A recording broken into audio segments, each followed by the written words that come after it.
I can't get talking this morning. I haven't talked to anyone yet, so I need to sing in the shower or something, I guess. Warmed up. So Wednesday was interesting because I kind of threw a lot of things at you to spur your thoughts. We ended up spending, excuse me, a good bit of time talking about the potential timing of the letter that James wrote to the Dispersia, and what that might mean in terms of how we understand the content of the letter. We did look at the second chapter as an example of the kind of topic and the example that was used to discuss the differences between the more affluent and the less affluent among the church in their assemblies. Now, I would argue that at this point we say the church, but you really should be thinking an assembly of the Jews, because James was addressing those who, I believe, and after challenging you to look at that and consider that, I still think there's enough circumstantial evidence within the book itself, within the letter, to suggest that he was addressing those who really hadn't given much consideration to accepting the Gentiles into the church. And so this would have been much like a Jewish service, if you want to think of it that way, and how in the assembly we think of a church building today. I would say this is probably more customary to the places that they got together and studied the Old Covenant when they were still prior to the days of Christ, and would have had position among themselves, would have had recognition of higher status and lesser status, and they're called out for it, rightly so, by James.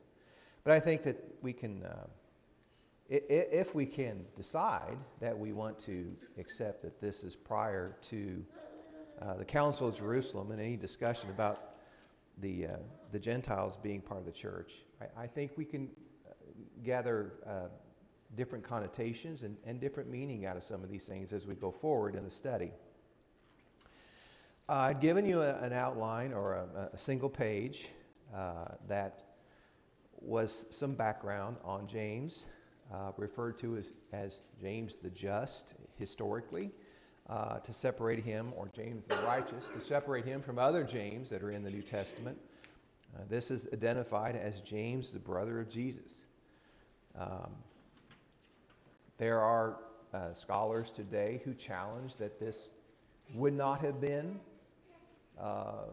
James, the brother of Jesus. They claim that the text in its Greek form would not have been the chosen language of this individual who grew up, not even really conversing in Greek.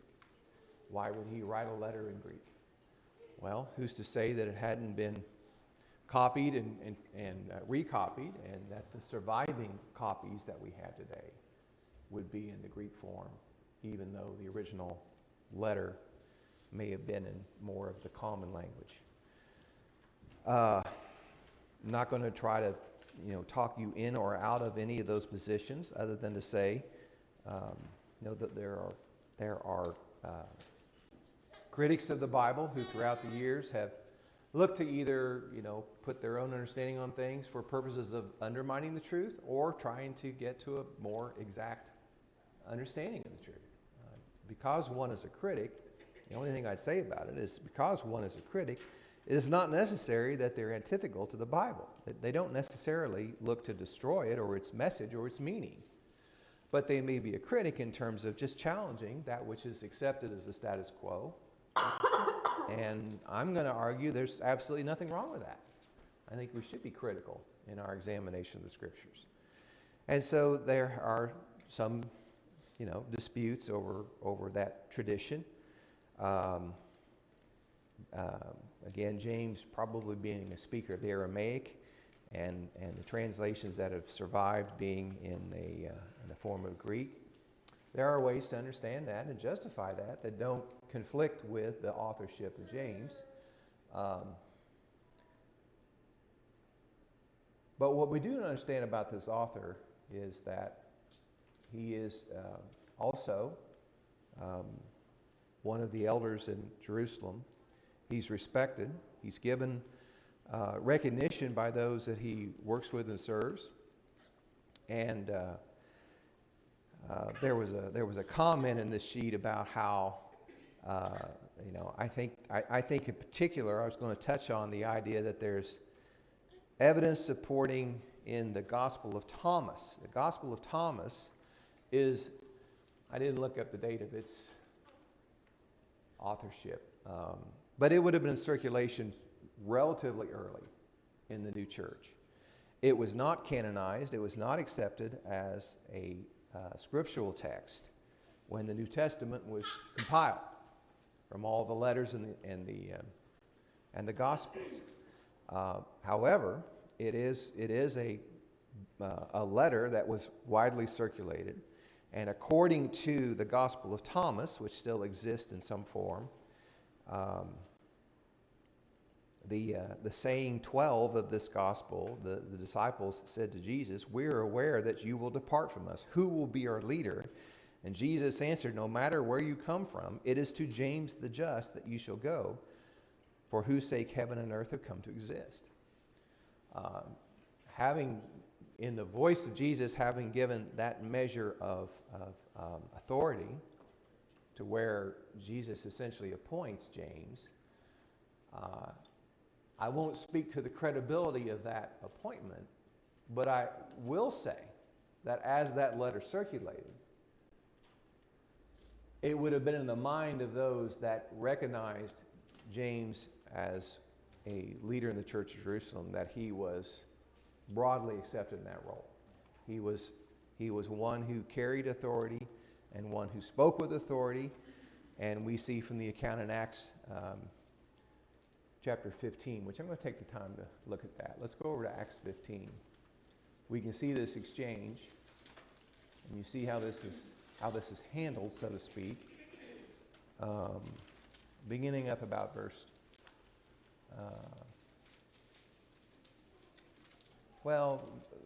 the first 11 or so verses here, you get sort of set the tone. Paul and Barnabas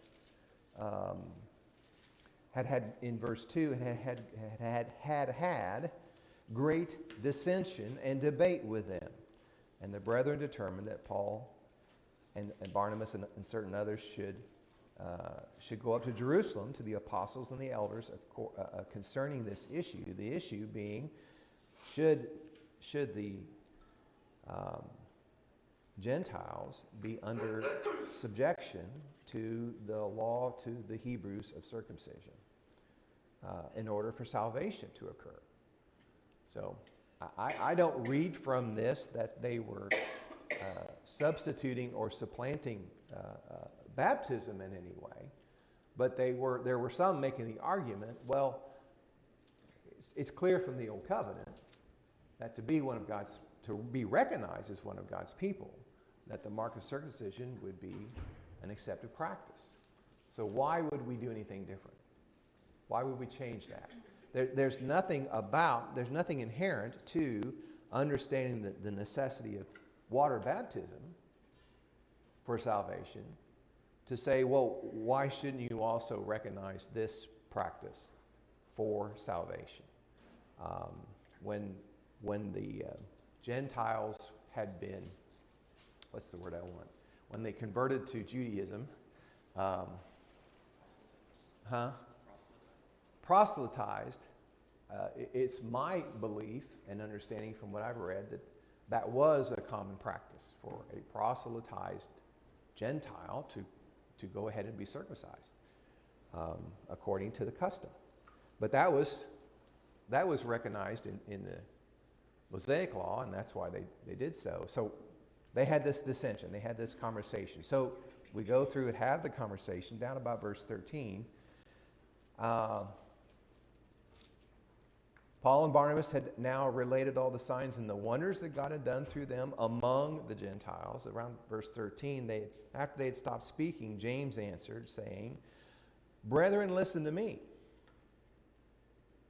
I mean, I think I've done that on a rare occasion where I just kind of stop people and say, okay, listen. Listen to what I'm going to tell you. Brethren, listen to me. And he relates then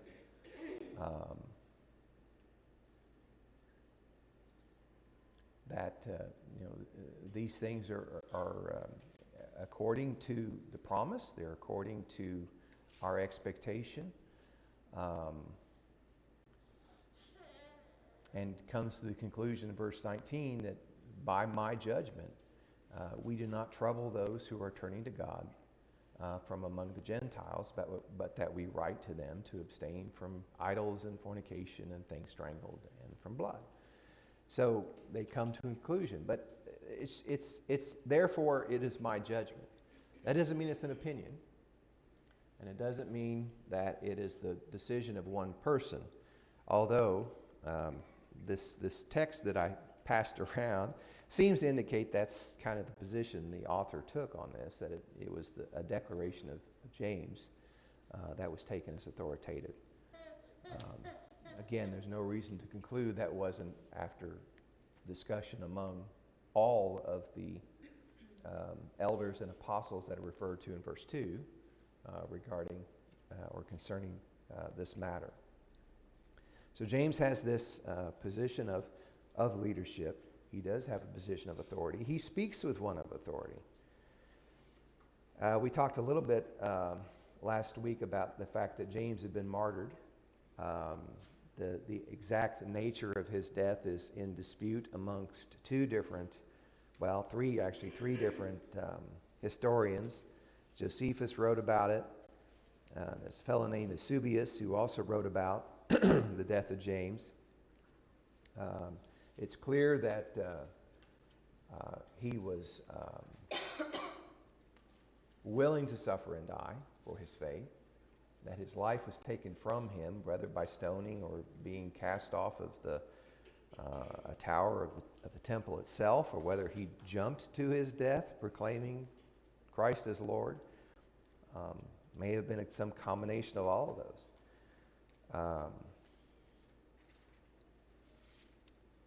But that's kind of the introduction. Is there anything from either the authenticity of James, the references that we have of him in the New Testament,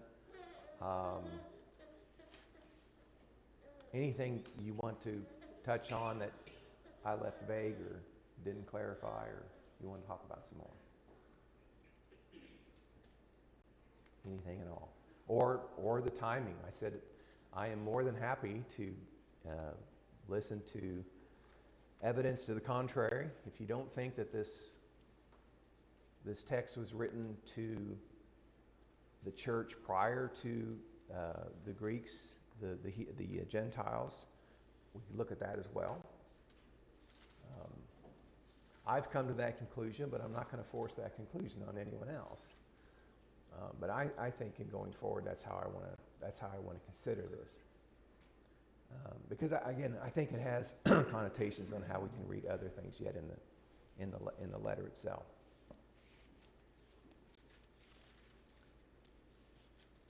You know how dangerous it gets if you just let me keep talking. Let's go to the first chapter of James.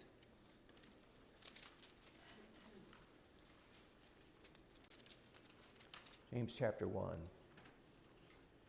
James, a bondservant of God and of the Lord Jesus Christ, to the 12 tribes who are dispersed abroad, greetings. Consider it all joy, my brethren, when you encounter various trials, knowing that the testing of your faith produces endurance, and let endurance have its perfect result, that you may be perfect and complete, lacking in nothing. Just a great way to start a letter. How are the kids? What are you doing? How's your garden going? No, let's start with persecution. Let's start with various trials. Obviously, or at least obvious to me, this is top of mind for James. He's going to come back to this. He's going to be an encouragement to them in the midst of trials. How am I supposed to read "Consider it all joy" when you encounter various trials? How would let me back up one moment. When we talk about the trials of the early church, this letter may have also been penned right at the time of the start of the Roman-Jewish wars.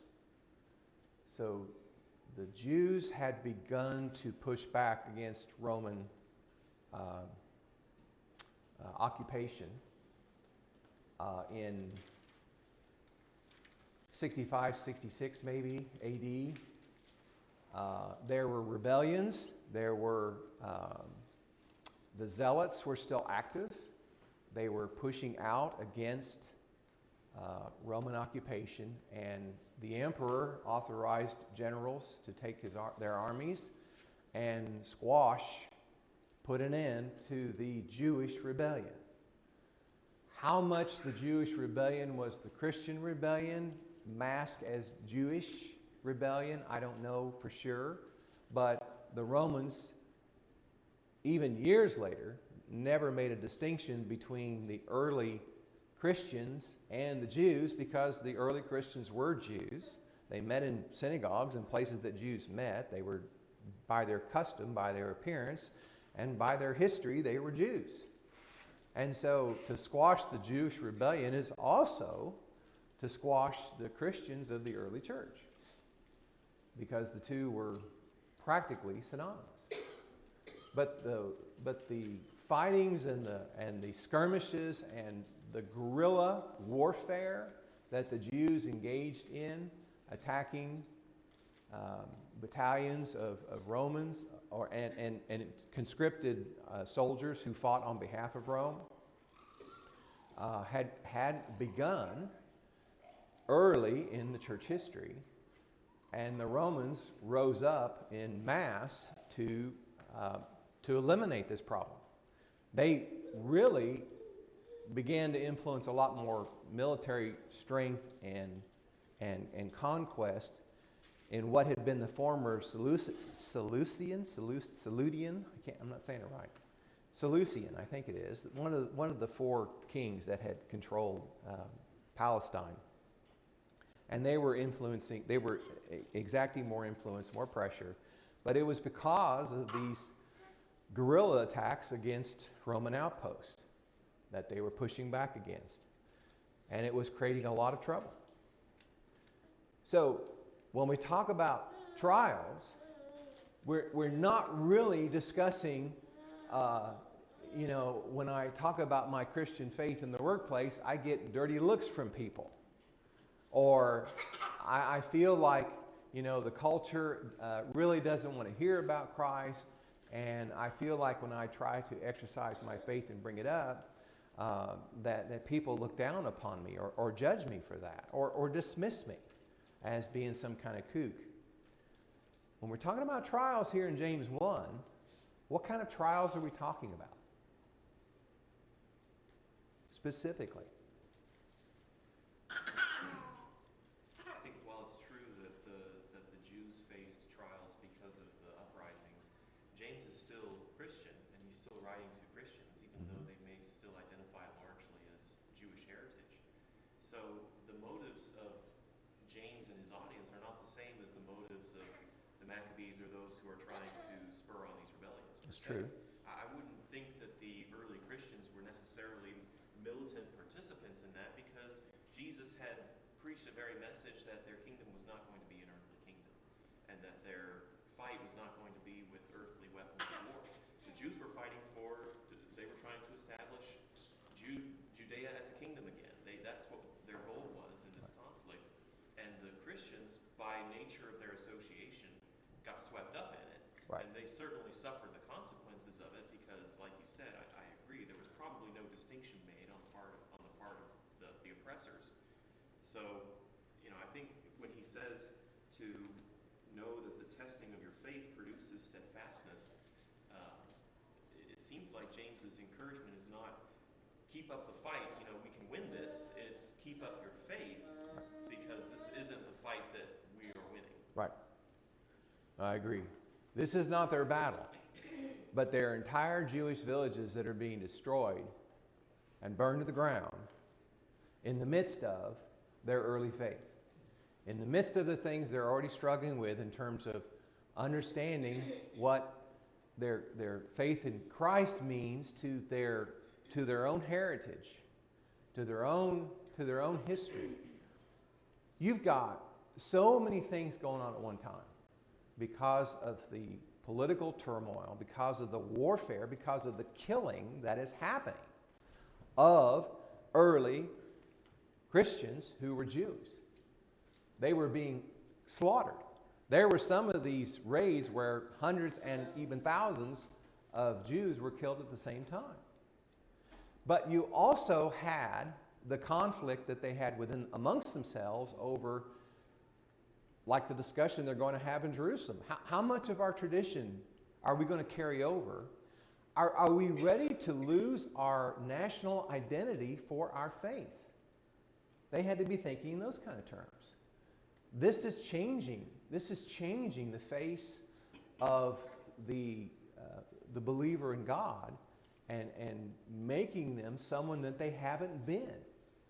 You've got that along with just the regular challenges of being a Christian, where there are going to be tests to your faith. When our faith is tested, those are trials. But these trials are going on in the middle of what prophecy said was when the sun and the moon would fall from the sky and the stars would fall from the sky. And it was just an absolute revolution. Politically, economically, they were being suppressed. There were famines in the land. There are things going on that are very, very, very challenging to their existence, let alone their faith. So you want to compound all of the things, as Andrew was talking about, with all of those pressures, all of those challenges. And what do you get? What do you get from all of that? You get a people who the most important thing you need to talk about is how are you going to make it? How are you going to survive all this? Are you going to survive it by becoming a victim and saying, man, this is out of my hands. I can't do anything about this? Are you going to survive this by hiding in a hole in the ground for years, hoping it all blows over? Are you going to survive this by keeping your Christian faith a secret to your neighbors so that you don't get swept up in this? Are you going to hide from this by losing your Jewish identity so you don't get swept up in all this? How are you going to face this? How are you going to work this out? And what's James telling them? How are you going to work this out? How are you going to survive this? It's tough out there. It is really challenging. Maybe the church has never faced a challenge like this en masse since this time. Obviously, individuals face very difficult circumstances and very difficult challenges. But this is all of your brethren at the same time in the same boat. And how are these folks going to make it?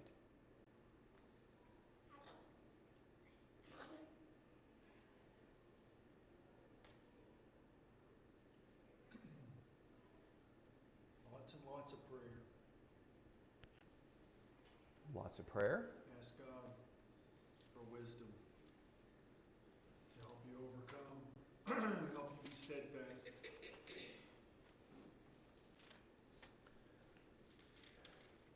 A lot of support for one another.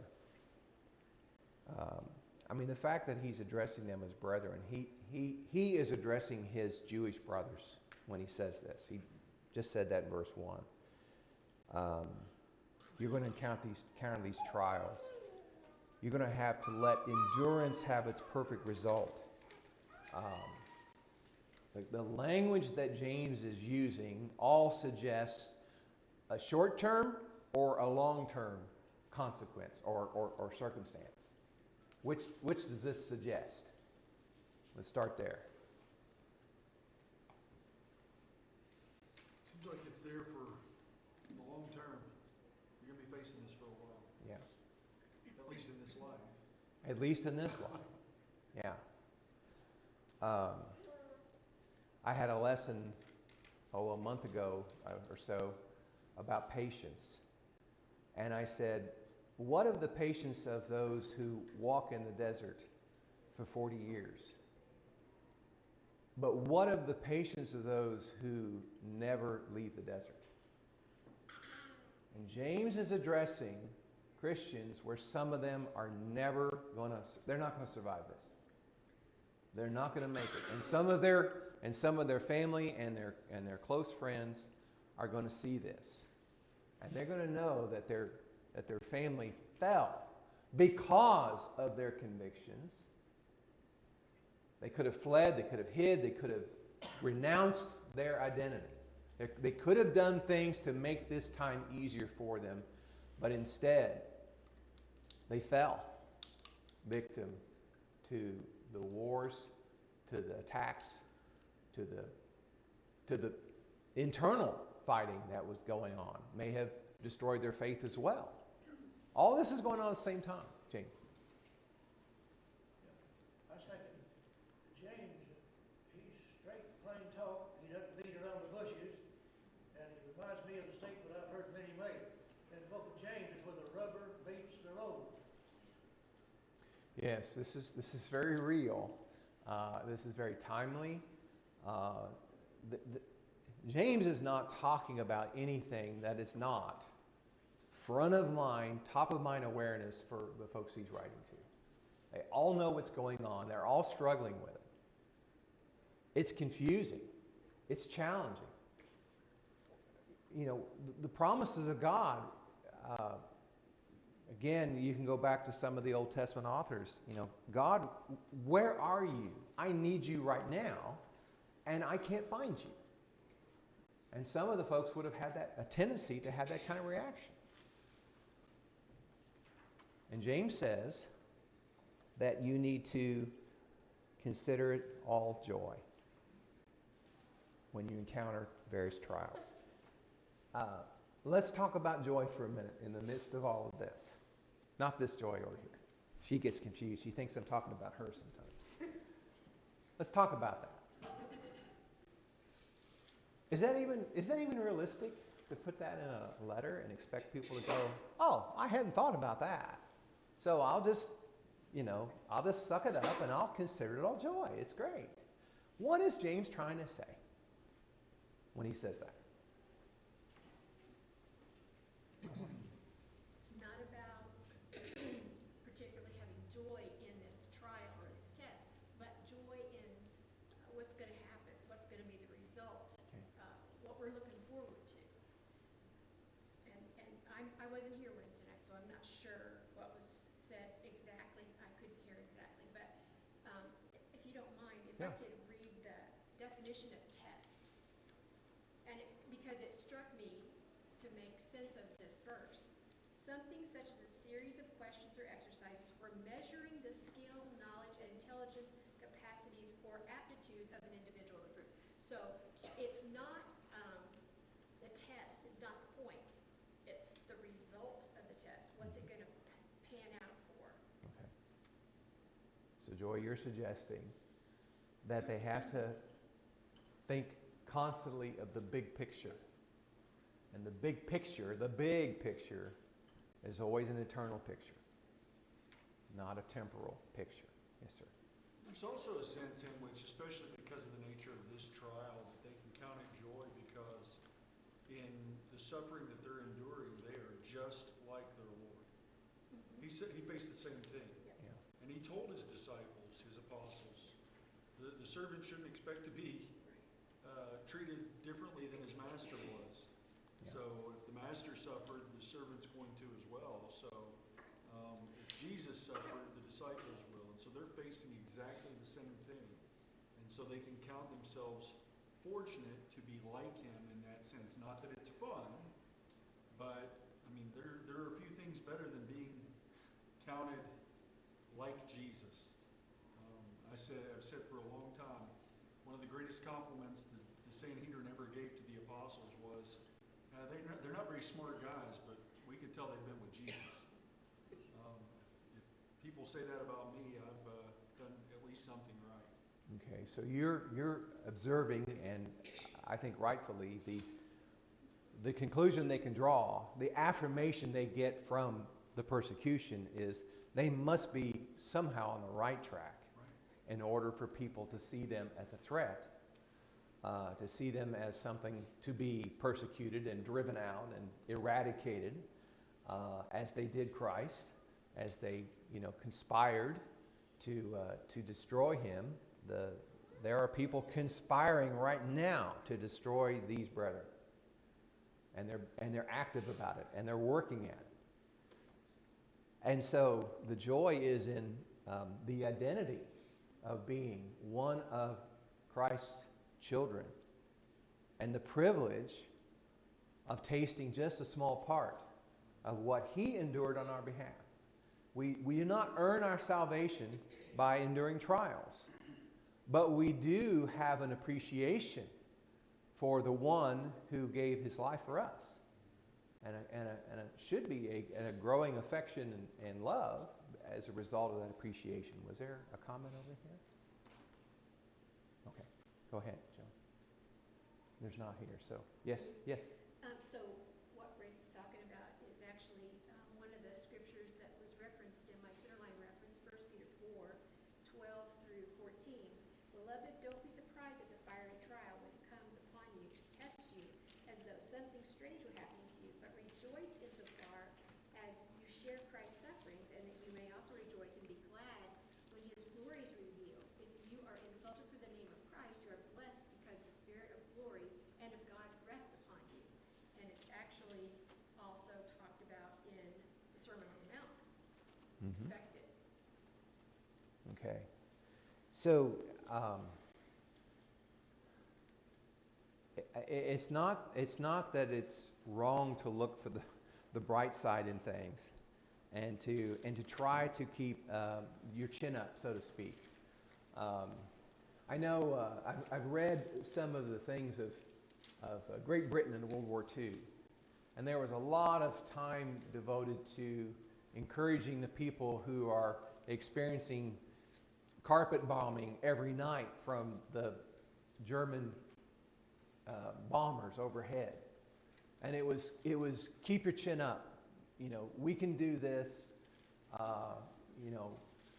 We're all in this together.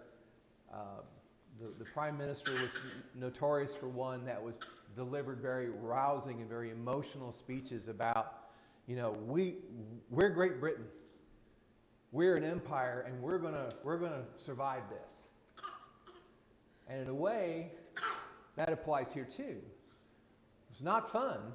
It was not joyous to have to dig out from the bombings of the night before and find out whose house was hit or whose business was destroyed, and start picking up the pieces and going forward today. There was no joy in that. But the joy was in, we're going to come out on the other side. We're going to make this. And we do need that encouragement. We do need that enthusiasm for what we're enduring. Not that we enjoy it, but that we can say, we're going to win this war. And we have won this war. These are the victors, the ones being persecuted. They've won. And so your joy is in the big picture and knowing that you can be counted as being one of Christ's children and recognized as such and can endure these things. When you're When your faith is tested, it produces endurance. Endurance has its perfect result, verse 4, that you may be perfect and complete, lacking in nothing.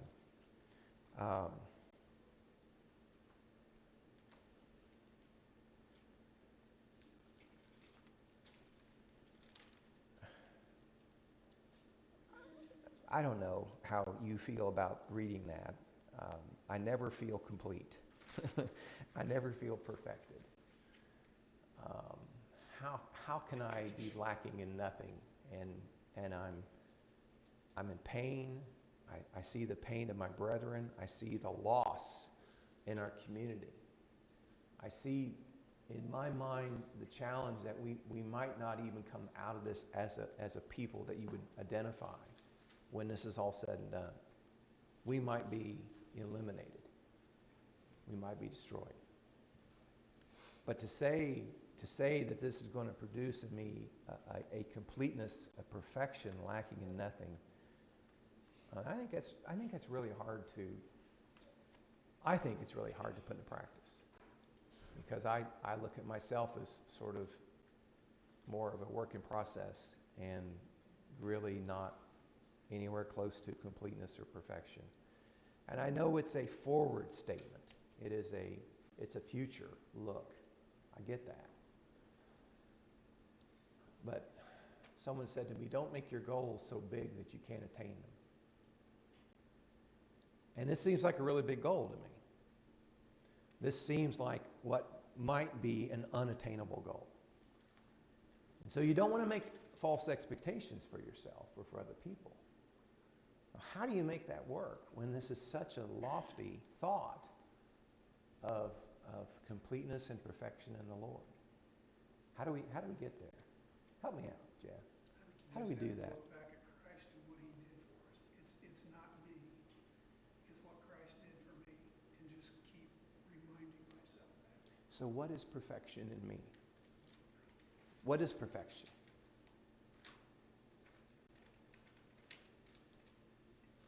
To me, it's what Christ had done for me, and do the best I can. It's what Christ has done for me. He sanctified that which is unsanctifiable. He cleansed that which is I can't cleanse. But he also instills in me characteristics that are not of my own. They're not me. They're Christ that works in me. Yes, ma'am. Mine just goes along with that, and to me, it's just that, all of my divots and holes and deficiencies, like, he fills those in, and, when we completely submit ourselves to him, like, he takes care of all that. I mean, yes, we should be growing, I'm not saying that, but, he fills that all in and perfects us. Right. Yeah, I mean, I think in the immediate context, it's developing the kind of faith in Christ that produces an identity with him that will permit us and even compel us to be steadfast with him regardless of the circumstances. Now, it doesn't mean we don't struggle under the weight or the pain or with the necessary growth of being more like him. But kind of like the apostles, I mean, there were times where there were things that happened in Jesus' ministry, and he would look at them and say, are you going to leave me too? And I mean, Peter may not have understood the fullness of who Jesus is, but his words that ring with me in this context are, where would we go? I mean, we may not get everything that's going on here, and it may not always be fun and games. Yeah. And we may not quite be who we're supposed to be yet, but I mean, where else would we go? We don't know where else to go. You're the one that has the words of eternal life. Right. So it's like developing the kind of relationship with Christ that says, I don't get what's going on. Sometimes it's confusing to me. It's sometimes very painful. But I know who you are, and I trust you completely. And I'm going to work my hardest to stay steadfast and by your side because I know who you are. So perfection doesn't feel very perfect, does it? It's not. It doesn't feel very perfect at all. And there will be setbacks, and there are going to be times and days where you really don't have a heart for what you know to be true. That's going to happen. And under circumstances such as these, it's going to happen more often than not. And that doesn't mean that you've abandoned your faith. That means your faith is being perfected, because in my weakness is when God has an opportunity to work through me. And that sounds almost like a cop-out in a way. It's not up to me, but it's not up to me. It is up to me saying, as Brace pointed out, when the apostles said, you are the bread of life. We don't know how to take you in at this point. Jesus said, drink my blood and eat my flesh, and they're like, it's freaking them out. We don't get you. But what we do get is that there's no alternative that is superior. You've done it all. You will do it all. They didn't know what they were getting themselves into, but they knew that it was from God. And they were willing to say, I'll go through this for you. Yes. Situations can be very overwhelming. And I know when I talk to people, I'm like, yes, this is a huge situation for you. And persecution, all that, it's a huge, huge assault to your entire body. And when you say to somebody, well, in this situation, you're going to be more like Jesus, what does that mean? And I have people, I talk to people, and I'm like, we're going to scale it back, take a baby step, one day at a time. That's what the alcoholics say. And it's true. So, I always say, how do you eat an elephant? One bite at a time. So it's one of those things to where the first thing you can do is get up in the morning. I know some people want to hide in a hole. I'm scared of the Romans. They're coming to get me. Well, you still got to work and eat and make sure your kids go to the field or whatever. But, first things first. Get up, make your bed. That's one step. Another step, put your shoes on. Another step. Sit down and pray. That's another step. Taking it little bits at a time, and it helps you evolve. Oh, darn it, I forgot to make my bed today. Oh, you're doing it tomorrow, if you're still here. But, look forward to it. But only one thing at a time. Persecution's horrible, and these people were going through it. I know people wanted to run away, they couldn't. You got to start one itty-bitty step at a time. Yeah, I mean, how did that happen? This level of persecution has a tendency to rewire your brain, doesn't it? I mean, it actually changes the way that you process information. And if you're processing everything from a deep hole, from a darkness, from a lack of vision for what this means in the big picture, you're going to have, I said it the other day, stinking thinking. You're not going to draw conclusions that are good for you, for your neighbors, for Christ. And you have to stay out of that hole. And perseverance is going to be that important tool. Yes, ma'am. One of the life mottos that I've tried to instill in myself, my friend said, we do hard things so that we can do more hard things. And that's like the rewiring that you're talking about. And I think that's so important. Like, we want to shy away from hard things, but if you do hard things, then you've got, the energy and the know-how to do more hard things. You naturally, as a self-preservation, flinch back from pain. You pull back. These Christians want to pull back. They don't want to be who they are right now because it hurts. They don't want to be in the circumstances they are right now. And James says you're going to have to see that there is a completeness and a perfection in letting God use you in this way. That hurts. Because the pain itself will eventually create coping mechanisms to deal with it. And verse 5 is one of the coping mechanisms, wisdom. And we'll probably start in verse 5 for the next class, talking about how we need to be asking for wisdom.